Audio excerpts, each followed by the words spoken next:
You know, years ago, when I was younger, I had difficulty trying to incorporate statuary in the garden. Maybe things even like bird baths. They tend to stand out almost to the point that you don't see the garden. But I've learned over the years that there's a different way to look at that. And here we have a beautiful statue that is part of the garden. So when you try to create things in the garden, you want it to be part of the garden. It can still be a focal point. There's nothing wrong with that, but it should be integrated in the garden.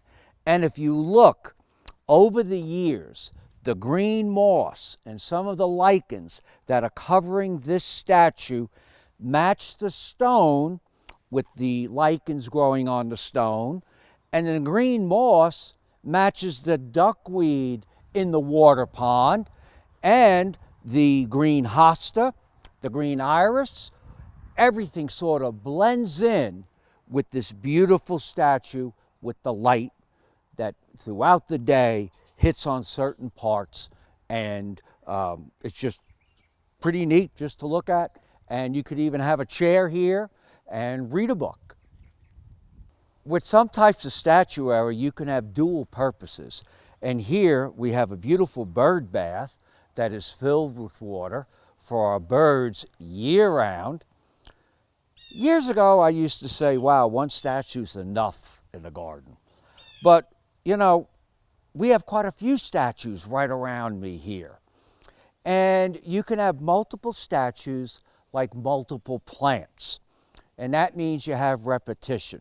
So if you look behind me, you can see two huge concrete planters filled with amaryllis that match this water bath right here.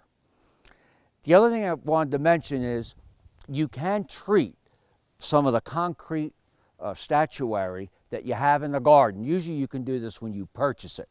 Now, it's not always easy. I like big statues. A lot of times you're going to find small ones, turtles, frogs, and all that, but I like bigger statues. You can have them acid washed. And if you look here, this container right here has been treated, and it sort of blends in the garden.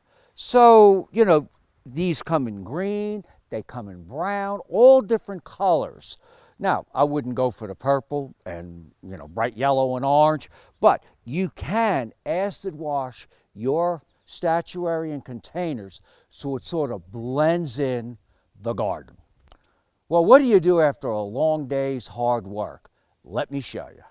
I really like heavy-duty benches that you can place in the garden. These are solid. They're concrete.